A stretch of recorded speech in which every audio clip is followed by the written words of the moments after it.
Bab 14. Norbert si naga punggung bersirip Norwegia. Quirrell ternyata lebih berani daripada dugaan mereka. Dalam minggu-minggu berikutnya, memang dia tampak lebih pucat dan lebih kurus, tetapi kelihatannya belum menyerah. Setiap kali melewati koridor lantai 3, Harry, Ron, dan Hermione menempelkan telinga ke pintu untuk mengecek apakah Fluffy masih menggeram di dalam. Snape berkeliaran ke sana kemari, marah-marah seperti biasa, yang berarti batu bertua itu masih aman. Setiap kali berpapasan dengan Quirrell, Harry tersenyum untuk menyemangatinya, dan Ron mulai memarahi anak-anak yang menertawakan Quirrell yang gagap. Tetapi Hermione banyak memikirkan hal lain selain batu bertuah. Dia mulai merevisi jadwal belajarnya dan memberi kode-kode warna pada catatan-catatan. Harry dan Ron sebenarnya tidak keberatan, tetapi Hermione tak henti-hentinya mendesak mereka untuk melakukan hal yang sama.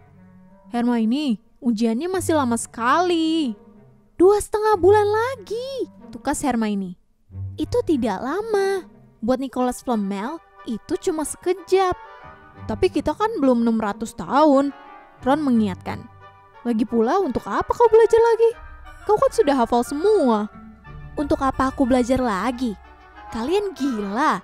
Kalian sadar kan kita harus lulus supaya bisa naik ke kelas 2? Belajar penting sekali. Aku seharusnya sudah mulai sebulan lalu. Aku tak tahu apa yang terjadi padaku." Celakanya, para guru berpikiran sama dengan Hermione. Mereka membebani anak-anak dengan begitu banyak PR, sehingga liburan Paskah tidak seasyik liburan Natal. Sulit bersantai bila Hermione ada di sebelah mereka, sibuk mengulang-ulang 12 kegunaan darah naga atau berlatih gerakan-gerakan tongkat sihir. Mengeluh dan menguap, Harry dan Ron melewatkan sebagian besar waktu luang mereka di perpustakaan bersama Hermione, berusaha menyelesaikan tugas-tugas tambahan. "Aku tak pernah ingat ini," celetuk Ron suatu sore, seraya melempar pena bulunya dan memandang keluar penuh kerinduan lewat jendela perpustakaan. Hari itu hari pertama yang benar-benar cerah setelah berbulan-bulan diliputi salju. Langit biru terang, dan suasana menyiratkan musim panas akan segera datang.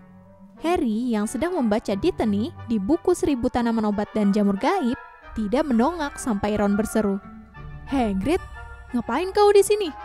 Hagrid muncul, menyembunyikan sesuatu di belakang punggung. Dia kelihatan janggal berada di perpustakaan memakai jubah kulit tikus mondoknya. "Cuma cari sesuatu?" katanya dengan suara mencurigakan sehingga mereka langsung tertarik. "Dan kalian sendiri sedang ngapain?" Mendadak dia kelihatan curiga. "Kalian tidak sedang cari Nicholas Flamel, kan?" "Oh, kami sudah lama tahu siapa dia," kata Ron mengesankan. "Dan kami tahu apa yang dijaga anjing itu. Batu Shh." Hagrid cepat-cepat memandang berkeliling untuk melihat apakah ada yang mendengar. "Jangan teriak-teriak soal itu. Kau ini kenapa sih?" "Ada yang ingin kami tanyakan kepadamu sebetulnya," kata Harry. "Yaitu, apa saja yang menjaga batu itu selain Fluffy?" "Shh," kata Hagrid lagi. "Dengar, datang temui aku nanti. Aku tidak janji mau kasih tahu apa-apa, tapi jangan buka rahasia di sini. Murid tidak boleh tahu. Mereka akan kira aku beritahu kalian." "Sampai ketemu nanti kalau begitu," kata Harry. Hagrid keluar perpustakaan. "Apa yang disembunyikan di belakang punggung?" tanya Hermione berpikir-pikir. "Apa mungkin ada hubungannya dengan batu itu?" "Aku mau tahu dia tadi ada di seksi buku apa," kata Ron, yang sudah bosan belajar. Semenit kemudian, dia muncul lagi membawa setumpuk buku yang diempaskan ke meja. "Naga," bisiknya. "Hagrid mencari informasi tentang naga. Lihat ini. Spesies naga di Britania Raya dan Irlandia, dari telur ke neraka, penuntun pemelihara naga." "Sudah lama Hagrid kepingin punya naga. Dia bilang begitu kepadaku waktu pertama kali aku bertemu dia," kata Harry. "Tapi itu melanggar undang-undang," kata Ron. "Penangkaran naga sudah dilarang oleh konvensi sihir tahun 1709. Semua orang tahu itu. Susah menjaga agar Muggle tidak mengetahui keberadaan kita jika kita memelihara naga di halaman belakang. Lagi pula, kau tidak bisa menjinakkan naga. Bahaya. Coba kalau kalian bisa melihat luka bakar Charlie gara-gara naga liar di Romania." "Jadi tidak ada naga liar di Britania?" tanya Harry. "Tentu saja ada," kata Ron. "Naga hijau Wales yang biasa dan naga hitam Hebridean. Kementerian sihir cukup repot menyembunyikan mereka. orang-orang kita harus terus-menerus menyihir Muggle yang pernah melihatnya untuk membuat mereka melupakannya. Kalau begitu, apa yang sedang dilakukan Hagrid? Ketika mengetuk pintu pondok si pengawas binatang liar 1 jam kemudian, mereka heran melihat semua gorden tertutup. Hagrid berseru, "Siapa itu?" sebelum mempersilahkan mereka masuk dan cepat-cepat menutup pintu kembali. Di dalam panas sekali. Meskipun udara hangat, di perapian api menyala-nyala. Hagrid membuatkan teh dan menawari mereka sandwich musang yang mereka tolak. "Nah, kalian mau tanya sesuatu?" "Ya," jawab Harry. "Tak ada gunanya berbelit-belit. Kami ingin tahu, apakah kau bisa memberitahu kami apa saja yang menjaga batu bertuah selain Fluffy?" Hagrid mengerutkan kening ke arah Harry. "Tentu saja tidak bisa," katanya. "Pertama, aku sendiri tidak tahu. Kedua, kalian sudah tahu terlalu banyak. Jadi aku tak akan beritahu kalian kalaupun aku bisa. Batu itu di sini untuk alasan baik. Batu itu nyaris dicuri dari Gringotts. Kurasa kalian sudah simpulkan ini. Aku tak mengerti bagaimana kalian bisa tahu tentang Fluffy." "Oh, ayolah Hagrid. Kau mungkin tak ingin memberitahu kami, tetapi kau sebetulnya tahu segalanya yang terjadi di sini," kata Hermione dengan suara hangat memuji. Janggut Hagrid bergerak-gerak dan mereka bisa menebak dia sedang tersenyum. "Kami cuma ingin tahu siapa yang menjaga. Itu saja," Hermione melanjutkan. "Kami penasaran siapa yang cukup dipercaya Dumbledore untuk membantunya, selain kau." Dada Hagrid membusung mendengarkan kalimat terakhir Hermione. Harry dan Ron tersenyum kepada Hermione. "Ya, kurasa tidak ada bahayanya aku beritahu kalian bahwa... Begini, dia pinjam Fluffy dariku. Kemudian beberapa guru lakukan penyihiran. Profesor Sprout, Profesor Flitwick, Profesor McGonagall." Ditekuknya jarinya satu demi satu. "Profesor Quirrell dan Dumbledore sendiri lakukan sesuatu tentu saja. Sebentar, aku lupa satu orang. Oh iya, Profesor Snape." "Snape?" "Ya, kalian sudah tidak curigai dia lagi kan? Snape bantu jaga. Dia tidak akan curi batu itu." Harry tahu Ron dan Hermione berpikiran sama seperti dia. Jika Snape termasuk yang menjaga batu, pastilah mudah baginya untuk mencari tahu bagaimana guru-guru yang lain menjaganya. Dia mungkin tahu segalanya, kecuali tampaknya mantra Quirrell dan cara melewati Fluffy. "Kau satu-satunya yang tahu bagaimana melewati Fluffy kan, Hagrid?" tanya Harry cemas. "Dan kau tidak akan bilang siapa-siapa kan? Bahkan kepada salah satu guru pun?" "Tak ada yang tahu kecuali aku dan Dumbledore," kata Hagrid bangga. "Untunglah," gumam Harry kepada yang lain. "Hagrid, boleh tidak jendelanya dibuka satu? Aku kepanasan." "Tidak bisa, Harry. Sorry," kata Hagrid. Harry memperhatikan Hagrid mengerling ke perapian. Harry juga memandang ke sana. "Hagrid, apa itu?" Tetapi dia sudah tahu apa itu. Persis di tengah api, di bawah ketel, ada telur hitam besar sekali. "Oh," kata Hagrid dengan gelisah memilin-milin janggut. "Itu... Dari mana kau dapat itu, Hagrid?" kata Ron berjongkok di depan perapian untuk melihat telur itu dari dekat. "Pasti mahal sekali harganya." "Menang main," kata Hagrid. "Semalam, aku minum ke desa, lalu main kartu dengan orang asing. Kurasa dia senang bisa lepas dari telur itu. Benar loh."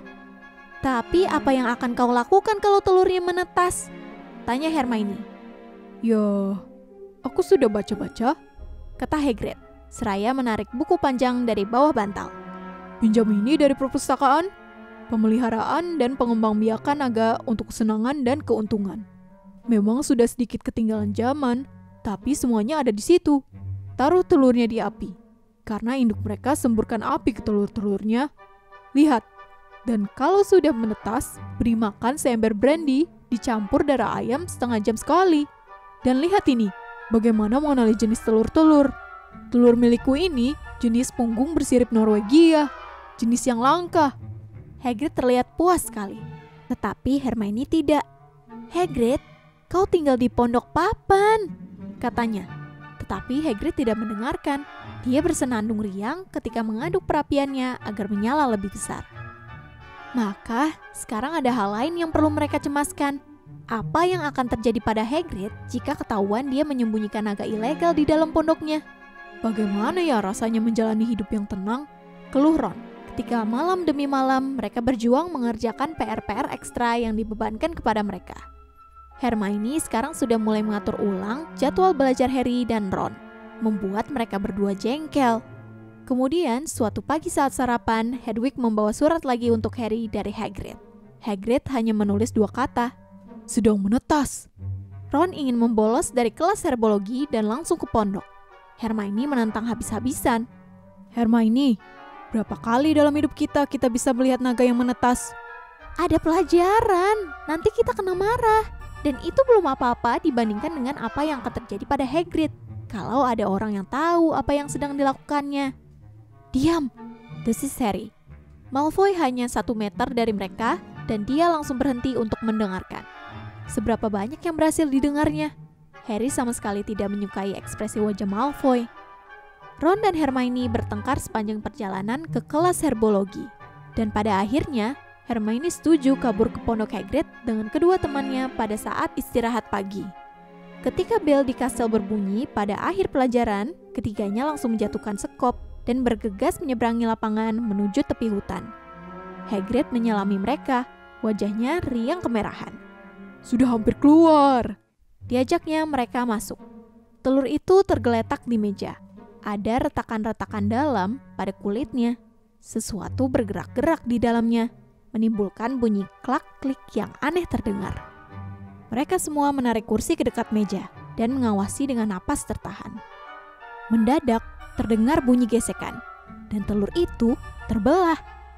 Bayi naga tergeletak di meja. Bayi itu tidak indah. Menurut Harry malah kelihatan seperti payung hitam yang kusut.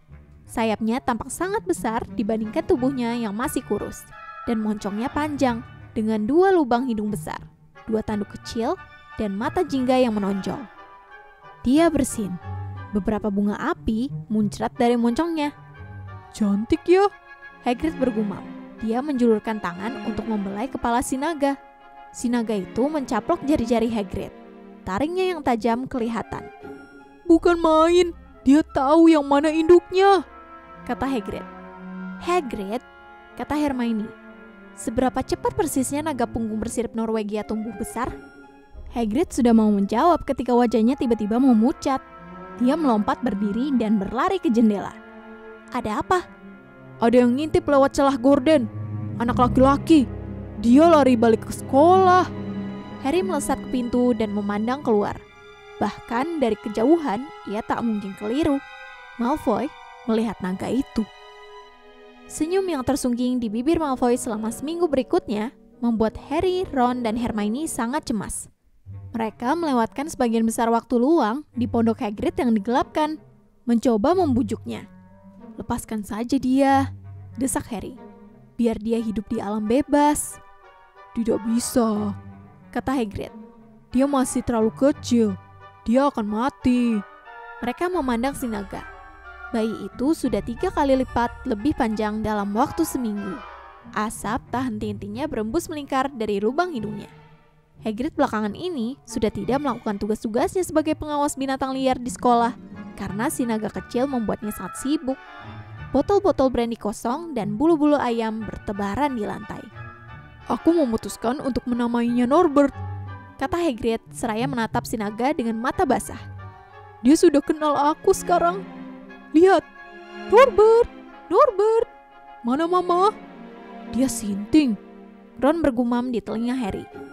"Hagrid," kata Harry keras-keras, 2 minggu lagi Norbert akan sepanjang rumahmu. Malfoy bisa melapor kepada Dumbledore kapan saja." Hagrid menggigit bibir. Aku tahu. Aku tak bisa memeliharanya selamanya. Tetapi aku tak bisa menyuruhnya pergi begitu saja. Aku tak bisa." Mendadak, Harry menoleh kepada Ron. "Charlie," kata Harry. "Kau juga ikutan sinting?" kata Ron. "Namaku Ron, ingat?"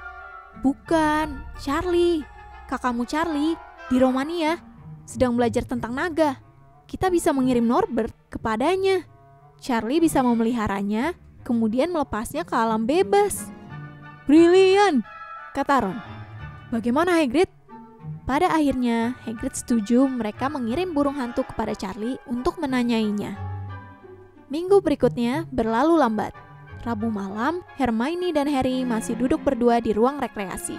Lama sesudah yang lain pergi tidur. Jam di dinding baru saja menentang menandakan tengah malam ketika lubang lukisan tiba-tiba membuka. Ron mendadak muncul ketika melepas jubah gaib Harry. Dia baru kembali dari pondok Hagrid, membantunya memberi makan Norbert yang sekarang sudah makan berkerat-kerat bangkai tikus. "Dia menggigitku," katanya, menunjukkan tangannya yang dibalut sapu tangan berdarah. "Aku tak akan bisa memegang pena selama seminggu ini. Percaya deh, naga itu binatang paling mengerikan yang pernah kutemui. Tetapi kalau melihat cara Hagrid memujanya, kau akan mengira dia anak kelinci berbulu lembut yang lucu. Ketika dia menggigitku, Hagrid malah menyuruhku menyingkir karena membuat Norbert takut. Dan waktu aku pergi tadi, Hagrid sedang menina bobokannya." Ada ketukan di jendela gelap. "Itu Hedwig," kata Harry bergegas membuka jendela agar Hedwig bisa masuk. Dia membawa surat balasan Charlie. Ketiganya merapatkan kepala untuk membaca surat Charlie. "Hai Ron, apa kabar? Terima kasih suratnya. Aku senang-senang saja menerima punggung bersirip Norwegia itu, tetapi tidak mudah membawanya ke sini. Kurasa yang paling baik adalah menitipkannya kepada teman-temanku yang akan mengunjungiku minggu depan. Masalahnya adalah mereka tak boleh ketahuan membawa naga ilegal. Bisakah kau membawa si punggung bersirip ke menara paling tinggi tengah malam hari Sabtu? Mereka bisa menemuimu di sana dan membawa si naga selagi hari masih gelap. Kirimi aku jawaban secepat mungkin. Salam hangat, Charlie." Mereka saling pandang. "Kita punya jubah gaib," kata Harry. "Mestinya tidak sulit. Kurasa jubah itu cukup besar untuk menutupi dua di antara kita dan Norbert." Bahwa kedua temannya langsung sepakat menunjukkan bahwa seminggu terakhir ini keadaan sudah parah sekali. Mereka bersedia melakukan apa saja untuk menyingkirkan Norbert dan Malfoy. Ada rintangan. Esok paginya, tangan Ron yang digigit Norbert membengkak 2 kali ukuran normalnya. Dia tak tahu aman atau tidak pergi ke Madame Pomfrey. Apakah dia akan mengenali gigitan naga? Meskipun demikian, sorenya Ron tak punya pilihan lain. Lukanya sudah berwarna hijau mengerikan. Rupanya taring Norbert beracun. Harry dan Hermione bergegas ke rumah sakit pada akhir hari itu dan menemukan Ron terbaring lemah di tempat tidur. "Bukan cuma tanganku," bisik Ron. "Meskipun rasanya tanganku hampir copot, Malfoy bilang pada Madame Pomfrey dia mau pinjam salah satu bukuku, sehingga dia bisa datang dan menertawakanku. Dia terus-menerus mengancamku akan memberitahu Madame Pomfrey apa sebetulnya yang menggigitku. Aku bilang pada Madame Pomfrey, aku digigit anjing, tetapi kurasa dia tidak percaya. Aku seharusnya tidak memukul Malfoy waktu pertandingan Quidditch itu. Sekarang dia mau membalasku." Harry dan Hermione berusaha menenangkan Ron. Tapi sebaliknya, Ron malah langsung terlonjak duduk dan berkeringat. "Sabtu tengah malam," katanya dengan suara serak. Oh tidak, aku baru ingat. Surat Charlie ada dalam buku yang diambil Malfoy. Dia akan tahu kapan kita menyingkirkan Norbert." Harry dan Hermione tak punya kesempatan untuk menjawab. Madame Pomfrey muncul saat itu dan menyuruh mereka pergi. Karena Ron butuh tidur katanya. "Sudah terlambat untuk mengubah rencana sekarang." Harry berkata kepada Hermione, "Kita tak punya waktu lagi untuk mengirim burung hantu kepada Charlie. Dan mungkin ini satu-satunya kesempatan kita untuk menyingkirkan Norbert. Kita harus ambil risiko. Dan kita kan punya jubah gaib. Malfoy tidak tahu ini." Mereka menemukan Fang, anjing Hagrid, duduk di depan pondok dengan ekor terbalut ketika mereka datang untuk memberitahu Hagrid yang membuka jendela untuk bicara kepada mereka. "Kalian tak boleh masuk," katanya tersengal. "Norbert sedang rewel. Bisa kutangani?" Ketika mereka memberitahunya tentang surat Charlie, mata Hagrid langsung berkaca-kaca. Entah karena sedih atau Norbert baru saja menggigit kakinya. "Ah, tidak apa-apa. Dia cuma menggigit botku. Cuma main-main. Masih bayi sih." Si bayi menyabatkan ekornya ke dinding, membuat semua jendela pondok bergetar. Harry dan Hermione kembali ke kastel, berharap Sabtu segera datang. Mereka pasti kasihan pada Hagrid ketika tiba saatnya bagi si pengawas binatang liar itu untuk mengucapkan selamat tinggal kepada Norbert. Kalau saja mereka tidak terlalu mencemaskan apa yang harus mereka lakukan. Malam itu sangat gelap dan berawan, dan mereka agak terlambat tiba di pondok Hagrid karena harus menunggu Peeves menyingkir dulu dari aula depan. Pips sedang main tenis di situ, melawan tembok. Hagrid sudah menyiapkan Norbert dalam kotak besar. Sudah kusiapkan banyak tikus dan brandy untuk makan di jalan, kata Hagrid dengan suara tersendat. Dan boneka beruangnya juga sudah kumasukkan. Siapa tahu dia kesepian. Dari dalam kotak, terdengar robekan yang bagi Harry kedengarannya si boneka beruang sedang dicabut kepalanya. Dadah Norbert! Hagrid terisak ketika Harry dan Hermione menyelubungi kotak itu dengan jubah gaib, lalu mereka sendiri melangkah ke baliknya. Mama tidak akan melupakanmu. Bagaimana mereka berhasil membawa kotak itu ke kastel, mereka tak pernah tahu. Sudah menjelang tengah malam ketika mereka bersusah payah membawa kotak Norbert menaiki tangga pualam di aula depan dan melewati koridor-koridor gelap, naik tangga lain lagi, kemudian tangga lain, bahkan lewat salah satu jalan pintas yang diketahui Harry pun tidak membuat tugas mereka bertambah ringan.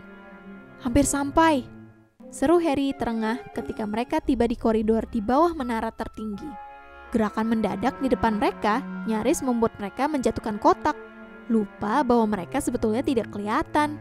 Mereka merapat ke tempat yang terlindung bayang-bayang, memandang dua sosok gelap yang sedang bergulat sekitar 3 meter dari tempat mereka. Mendadak, lampu menyala.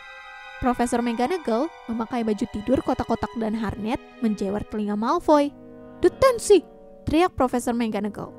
Dan potong 20 angka dari Slytherin. Berkeliaran di tengah malam. Beraninya kau. Anda tidak mengerti, Profesor. Harry Potter akan datang. Dia membawa naga. Sungguh omong kosong. Berani-beraninya kau bohong besar begitu. Ayo, aku akan bicara pada Profesor Snape tentang kau, Malfoy.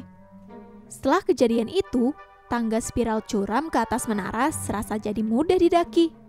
Baru setelah melangkah ke udara malam yang dingin, mereka berani melepas jubah. Lega bisa bernapas bebas lagi. Hermione menari-nari. Malfoy dihukum kurung. Mau nyanyi aku rasanya. Jangan, Harry menasihatinya. Sambil menertawakan Malfoy, mereka menunggu. Norbert mengibas-ibas di dalam kotak. Kira-kira 10 menit kemudian, 4 sapu meluncur turun dari kegelapan. Teman-teman Charlie, anak-anak periang. Mereka menunjukkan kepada Harry dan Hermione jaring yang telah mereka buat, supaya mereka bisa bekerja sama mengangkat Norbert. Mereka semua membantu menaikkan Norbert ke atas jaring. Kemudian, Harry dan Hermione berjabat tangan dengan keempatnya dan mengucapkan banyak terima kasih kepada mereka. Akhirnya, Norbert berangkat, pergi, lenyap. Mereka menyelinap menuruni tangga spiral. Hati mereka seringan tangan setelah Norbert tak lagi membebani. Tak ada naga lagi, Malfoy kena detensi. Apa yang bisa merusak kegembiraan mereka? Jawabannya telah menunggu di kaki tangga. Ketika mereka melangkah ke koridor, mendadak wajah Filch muncul dari kegelapan. Wah, wah, wah, bisiknya. Kita dalam kesulitan. Jubah gaib ketinggalan di atas menara.